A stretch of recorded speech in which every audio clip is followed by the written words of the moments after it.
Hi, I'm Chris Kinally from the Tyndall Centre for Climate Change Research, and today I'll be presenting you my PhD research that I've recently completed that investigates the waste management practices for off-grid solar electrification initiatives in sub-Saharan Africa, which I've found to present severe human health, environmental and ethical concerns that have been overlooked to date.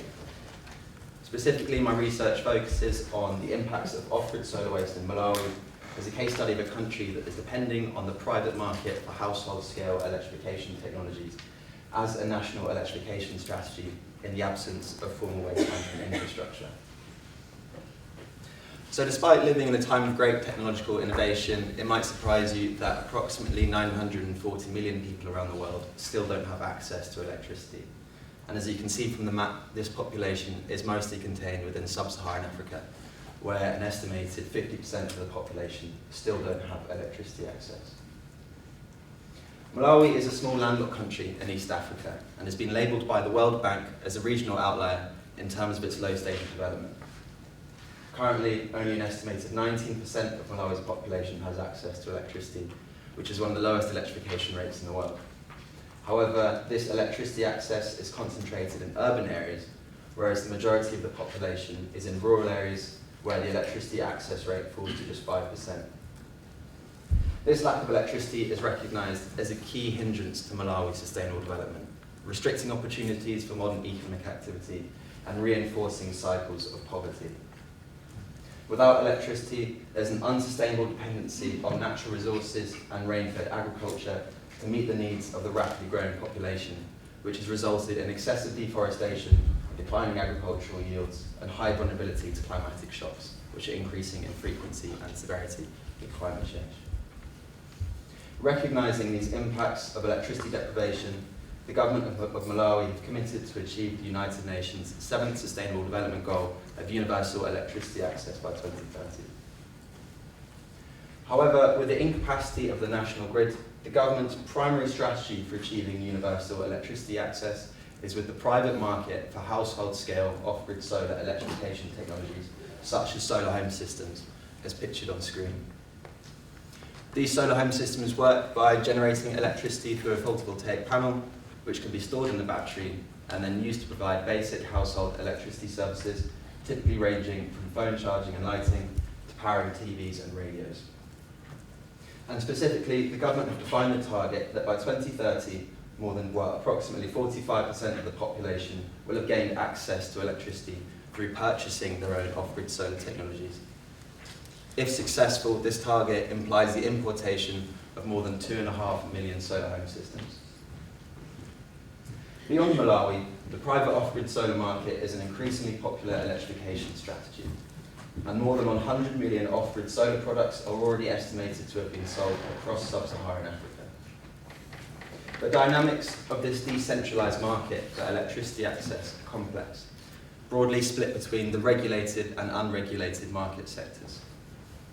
The regulated market is represented by an industry body called GOGLA, and GOGLA is responsible for regulating product quality and reporting and monitoring sales. However, this regulated solar market is restricted by the inherent economic challenge of delivering expensive high-quality technologies to a dispersed energy-poor customer base that have low ability to pay and characteristically have low levels of income. Hence, the majority of off-grid solar product sales are assumed to be through the unregulated market, which has been more successful by providing lower quality, cheaper products through unlicensed vendors and by integrating into informal economies. However, despite representing the majority of the solar market, there's a lack of research to describe the dynamics of this unregulated sector. Meanwhile, the off-grid solar waste flow is rapidly increasing, and this waste flow is particularly concerning due to the general lack of formal electronic waste management infrastructure across sub-Saharan Africa. Meanwhile, inexpensive solar home systems rely on lead-acid batteries containing kilograms of lead, a potent neurotoxin that poses severe human health and environmental risks if released to the environment. Despite these risks, there's a general lack of research to describe what happens to off-grid solar products in sub-Saharan Africa once they break. In this sense, despite becoming established as an effective tool to promote sustainable development, the life cycle of off-grid solar products and their environmental impacts are concealed by a lack of research. To address this and to increase the transparency of the life cycle environmental impacts of off-grid solar products, my PhD defined 4 key research objectives. Firstly, I conducted a structured, systematic literature review describing the landscape of the solar market and identifying that the high risks yet lack of research describing informal waste management practices as the most pressing sustainability issue. To address this, the second objective was to describe the life cycle and informal waste management practices for solar home systems in Malawi. And building on this life cycle description, the third objective was to quantify the environmental impacts of solar home systems achieved through a life cycle assessment. Finally, the fourth objective was to identify policy-relevant principles to reduce the environmental impacts of off-grid solar products in Malawi. Generally across sub-Saharan Africa. So last year I spent 3 months in Malawi conducting semi-structured interviews with stakeholder groups in the life cycle and informal waste management chain for solar home systems surrounding Malawi's capital city of Lilongwe. And my research was conducted in partnership with the University of Mzuzu, and I was working alongside a local researcher who was my research assistant, translator and guide. So this research was with the aim of describing the practices and perspectives of the actors in the solar home system life cycle, and to describe the flow of materials through the solar home system life cycle, which is shown in this figure, which I'll explain over the next few slides. But as you can see, the flow of materials through the solar home system life cycle is far from linear. And in fact, the material flow was influenced by various resource and value conservation activities, and materials were processed through informal economies and informal industries with unstandardized practices, many of which have not previously been described in Malawi. I found Malawi's solar market to be predominantly unregulated, with a distinct lack of supplier accountability. Solar vendors were disconnected from the product manufacturers and purchased solar home system components from local wholesalers that did not provide adequate warranties. Meanwhile, false advertising and counterfeit products were common, exposing energy-poor households to exploitation. A representative from the regulated solar market attributed these unregulated dynamics of Malawi's solar market to the combination of fiscal incentives promoting the sale of solar with a lack of effective legislation to control the quality of products that were being imported. Local solar users purchased and constructed solar home systems from individual components, and their financial constraints and lack of technical expertise in system design, installation and operation results in frequent faults and unreliable electricity services. Fortunately, established networks of informal electronics repairers successfully compensated for the high level of solar home system failures that were not related to batteries, providing a valuable support mechanism for local solar users and keeping non-battery components in circulation. Whereas lead-acid batteries, which are vulnerable to rapid deterioration with overuse, were found just to have a 1-year lifetime in solar home systems, far shorter than the expected 3 to 5 year lifetime, resulting in a substantial volume of solar waste. These informal repairers emphasised that solar home system faults were typically due to low user technical expertise, which they attributed to the lack of education. I found a very established informal scrap market that effectively aggregated valuable waste fractions, such as solar home system lead-acid batteries, to be exported to international buyers across sub-Saharan Africa and in China. These scrap dealers expressed beliefs that they were providing a public service compensating for the lack of state-managed waste management infrastructure. However, this informal scrap market raises a concern that toxic lead battery scrap is potentially being traded with neighbouring countries without regulation or restriction, bypassing international legislation for the transboundary movement of hazardous waste. Most concerningly, I made the first recording of an active informal lead-acid battery recycling industry in Malawi. Batteries were informally remanufactured on the streets of densely populated communities using locally available tools and rudimentary techniques. Firstly, batteries were hacked open with axes and machetes, and battery acid was drained directly into the soil. Then degraded lead battery cells were removed from the battery casing, and lead was melted over charcoal-fueled cooking stoves. Molten lead was used to fabricate improvised battery cells, and improvised battery cells were used to assemble informally remanufactured batteries. which were sold to local solar users at a significant discount to the formerly produced batteries. This highly resource-efficient informal recycling process provided a highly valued service to local solar users, inexpensively compensating for the short lifetime of lead batteries in solar home systems. However, other studies across sub-Saharan Africa have labelled informal lead-acid battery recycling as the world's most toxic industry and a key driver of lead exposure. I recorded the flow of materials through the informal battery recycling process, collecting data to quantify lead exposure, to conduct the first life cycle assessment study to quantify lead pollution from informal lead-acid battery recycling. The results of the life cycle assessment showed that lead-acid batteries are the most damaging solar home system component, responsible for the majority of the environmental impacts in every impact category. This is particularly exacerbated by the short lifetime of batteries, which amplifies the significant environmental burdens of lead mining and the high energy demand of formal battery production. But most concerningly, I found the informal lead battery recycling process to release approximately 50% of a battery's lead content to the surrounding environment, which is equivalent to between 3.5 to 4.5 kilograms of lead pollution from a single battery, which is more than 100 times the lethal oral dose for an adult. And as a result, I found the terrestrial ecotoxicity of solar home systems to be more than 3.5 million times greater than previous estimates. Fortunately, established formal recycling practices that are commonly practiced in the global north provide means to effectively mitigate the toxicity of the current informal practices. However, substituting toxic but resource-efficient informal recycling with safe but energy-intensive formal battery recycling and formal battery manufacture results in increased environmental burdens in other impact categories, most notably increasing the global warming potential of solar home systems in line with diesel generators.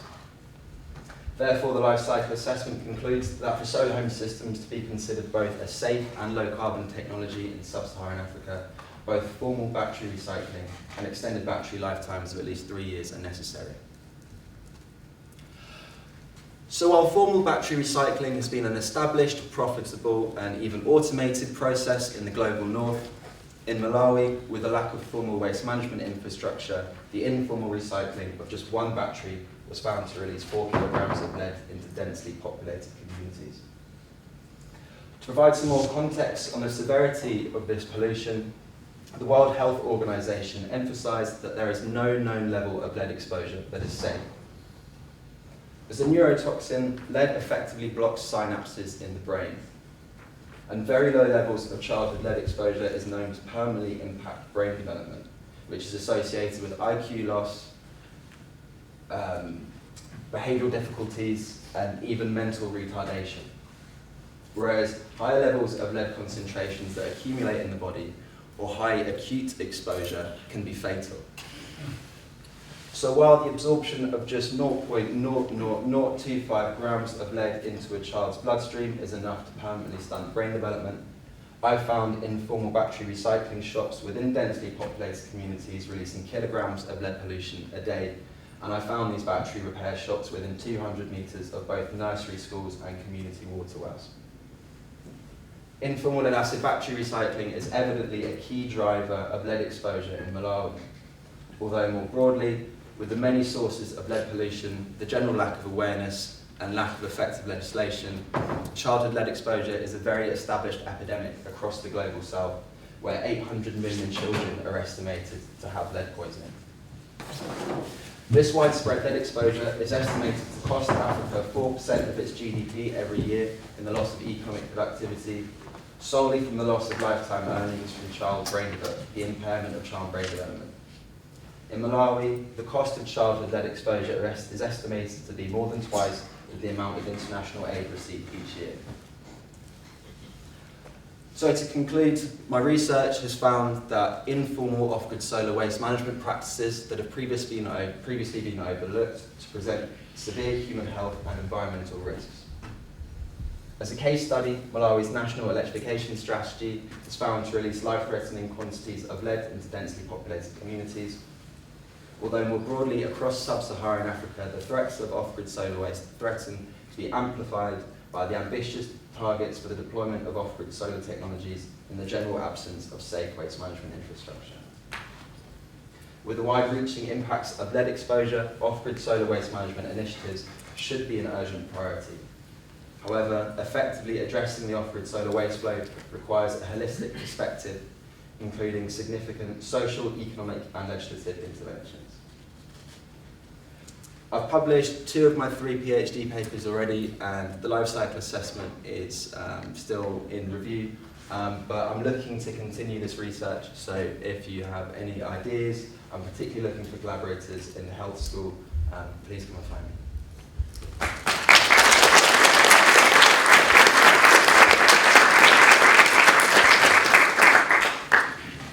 So are there any questions? 2 questions, so you have to take 2 at once, and then we'll move on to one at a time. It's wonderful. Hi. Thank you. Hi. Thank you for your presentation. I am really glad that you did this, and I'm really excited because this is an issue that is of concern to me as an African. I'm just wondering if within the Malawian community, the government intervention, is there any, in the course of your research, are you able to find like relevant data about what the government is trying to do to mitigate, this unlawful, contact with batteries and how they are handled? I haven't interacted with the government about this yet. The stage of my research has definitely been identifying the problem, but from my experience on the ground, I saw no means of intervention. There was absolutely no regulation of any battery waste management practices. In fact, I'd say informal battery waste management is actively encouraged by the National Electrification Strategy, and amongst all of the stakeholders that I interviewed, being, from solar users to members of the informal economy, not a single person was aware or appeared to be aware of the toxicity of lead. And there seems to be a general lack of awareness across the sector and across the country in general. So we take one more question? Yeah, sorry, I cannot shout. Hi, Chris. Thank you so much for the presentation. I think you did a super great job on outlining not just the materials research, but also the socioeconomic challenges of these. I think one of the slides that really drew my eyes is your stakeholders. Yeah. And the reason for that is because you outline a lot of health issues, but also a lot of opportunities actually to change this around. And to me, one of the stakeholders, and correct me if I'm wrong, missing there was an NGO.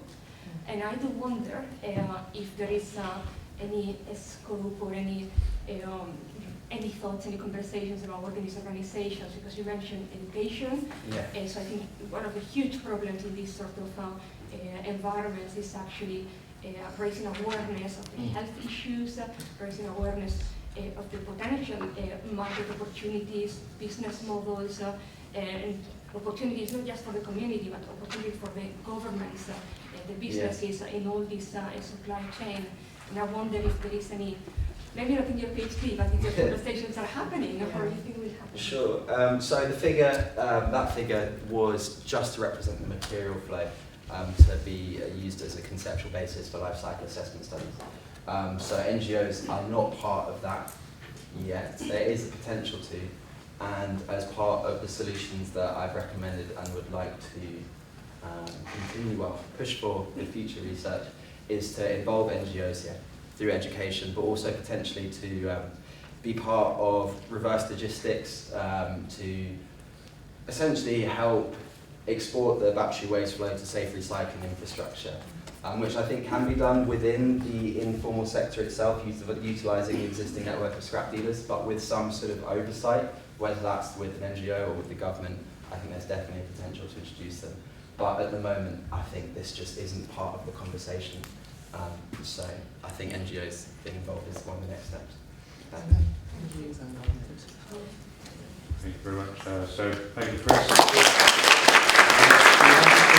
Chris.